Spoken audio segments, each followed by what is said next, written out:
Hi, I'm Zoe Sipes, and today I'm going to be talking about Patanjali's Yoga Sutra, Sutras 17 through 22 of Chapter 1. I'd like to begin by chanting Sutra 1 through 22 of the first chapter, just to sort of bring us up to speed and to help me settle a little bit. So this is starting with the first sutra in the Samadhi-padaha.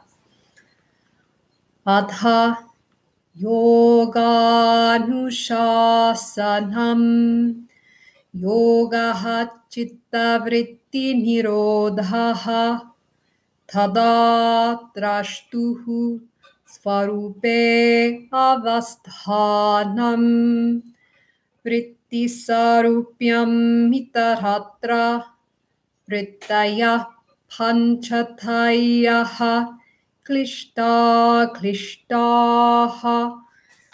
Pramana Viparyaya Vikalpa Nitra Smritayaha Pratyaksha Anumana Agamaha Brahmanani Viparyayo Mithyajnanam Atadrupa Pratishtham Shabdajnananubhati Vastushunyo Vikalpaha Abhava Pratyayalambana Tamo Vrittirnitra Anubhuta Vishaya Asampramoshaha Smritihi abhyasa vairagyabhyam tanirhodaha tatra sthitao yatno bhyasaha satu dirghakala nairantarya satkara adara asevito tritha bhumihi Drishtanushavika Vishaya Vitrishnasya Vashikara Sanya Vairagyam Tatparam Purushakyatehe Gunavaitrishyam Vitarka Vichara Ananda Asmita-rupa Anugamat Sampragnataha Virama Pratyaya Abhyasa Purvaha Samskara Sheshaha Anyaha Bhava Pratyayo Videha Prakritilayanam Shraddha Virya Smriti Samadhi Prajna Purvaka Itaresham Tivra Samveganam Asannaha Mridu Madhya Adhimadratvat Tatupi Visheshaha. So those are the first 22 sutras. And the section we're going to do today starts with 17, and it immediately follows the last portion, which was about how to do yoga practice. And it was the section about abhyasa, which is practice or effort, and vairagyam, which is relinquishing. So I'll post a link to that video in the comments in case you missed it. But this section that we're on for this video is going to go a little bit further and say what happens when you do that, or what is the result of doing that practice over time. And I have to be honest and say that this section is still, I'm still a little fuzzy on some of this. I don't feel completely satisfied that I grasp this portion. So there are some cloudy parts. If you watch and you'd like to comment, especially if you have some experience with this or relevant experiences in your own practice or life, it might help shed some light on these ideas. I would really appreciate it. Because I feel like I've just got a little taste of it, but I don't fully comprehend it yet. So, number 17, vitarka, vichara, ananda, asmita, rupa, anugamata, samprajñataha. So, vitarka is a sort of gross or obvious understanding or reflection on an object. So this is sort of talking about the levels of understanding or reflection on an object to achieve a state called samprajñataha, which the translation that I read says that samprajñataha is another way of saying samadhi, which is kind of like an ultimate level of meditation, like a complete knowing or complete absorption with something. But anyway, vitarka is a reflection on the obvious elements. It's sort of where you start. It's the superficial understanding or reflection. And once you gain a more superficial understanding, then you go a little deeper to vichara, which is a subtle or deep or an essential understanding. And then ananda, asmita rupa. Asmita rupa is complete fusion or complete absorption with an object. Rupa is form or essence. And asmita, I think, means total or complete union, as though you become merged with it. Ananda is a feeling of bliss or serenity that comes of this union. So my understanding of this, based on my experience of meditation, let's say, in a lot of meditation I've done and I've taught, there's a physical object that we use. Maybe the object is tree. And when you first, and this is over a period of time, so not just a single class, but over a period of time, when you begin with this object of tree, you might imagine it visually in your mind or just have the idea, but the idea you have is like the structure of it, or maybe the color of it, or what you can perceive with your senses, with your physical senses, sight, sound, the way it moves, or the way it's very steady, or the way it's tall, like these things that you can perceive and get a feeling for from your physical knowing.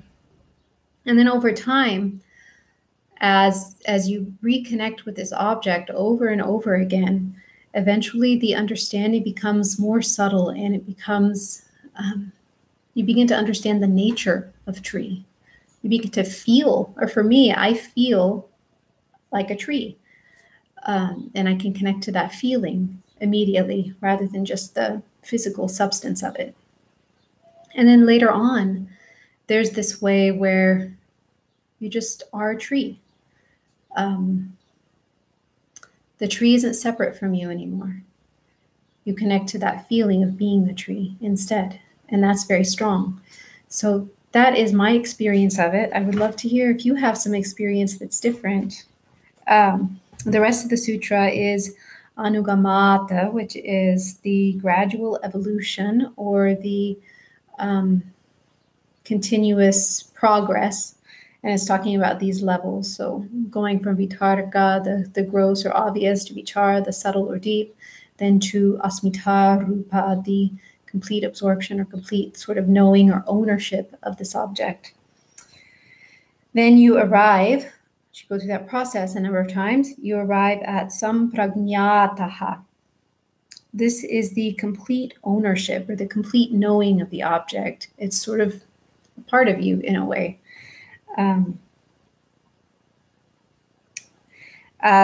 My book also translates samprajñataha as samadhi, with the object. But I don't feel that. So I'm not going to disagree with the book, but I don't have that experience yet. So the next sutra, 118, kind of continues this idea. It says, Virama pratyaya abhyasa purvaha samskara sheshaha anyaha. So we have that word abhyasa again. This is talking about the state of samadhi arises from this practice that was described of, concentrating on continually deeper levels of the thing. And at that point, you come to a place where the samskaras are present. So the sort of impressions on the mind that were made through past experiences, or the conditioning is subtle, but it's still present. But the mind isn't disturbed in the same way. So the virama, there's sort of an absence, virama, of the activities of the mind, pratyaya, that results from preceding purvaha, practice, abhyasaha. But the samskaras, the conditioning or sort of programming, are there. They kind of have a residual effect, or there are traces of the samskaras still in the system. So that's 18. And my translation says that this is describing a different state of samadhi, but that's not clear to me. I think it could just be continuing on with describing samprajñātaha. 119. Bhava pratyaya videha prakritilayanam. Bhava means at birth, or innate, or in origin. Pratyaya is content of the mind, or idea, or sort of a high level of mind. Videha, this is a type of person or being that is bodiless. It's disembodied, or it's not attached to material or sensual existence. And prakritilayanam, though that describes a person or an entity that is completely absorbed in the material, the prakriti, or the stuff of the earth, of the universe. So this is talking, 119 is saying that there are some beings, these videhas, or the prakritilayanams, who innately have this quality, this samprajñātaha. It's theirs innately. But that's not true for most of us. For most of us, we have 120, Shraddha, Virya, Smriti, Samadhi, Prajñā, Purvaka, Itaresham.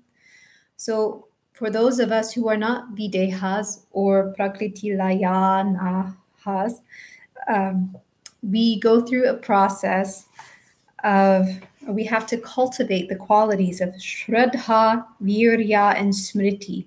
Shraddha is conviction or faith. It's the steadfast belief in something. Virya is strength or energy or vigor. And Smriti is memory, but here it means the ability to stay focused or stay in one direction and not get distracted.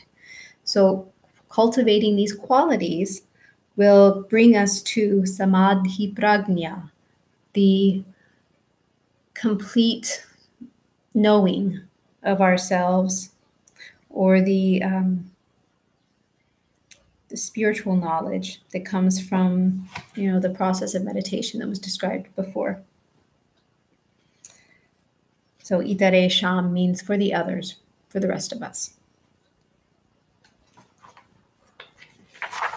So we cultivate the qualities of Shraddha, confidence or conviction, Virya, energy or vigor, and Smriti, remembrance. 121. Tivra samveganam asannaha. Tivra means vivid or keen or intense.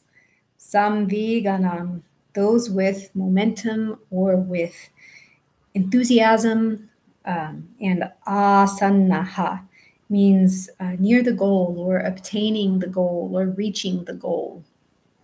So it's saying the goal of yoga, which is this idea of self-knowing, self-realization, is near for those who have enthusiasm or intense enthusiasm. 122. Mridu madhya adhimatratvat tatopi visheshaha. Mridu is small or little or delicate. Madhya is average or moderate. Adhimatratvat is intense or extreme. Tato, then or therefore. Api, even or also. Visheshaha, differentiation or distinction. So this sutra is saying that there are different levels of practice. There's mridu, which is a little bit of practice, soft, very gentle, not disturbing practice. Madhya is average, moderate, and adhimatratvata is intense or extreme, and that there will be different results, or results will differ based on these levels of practice.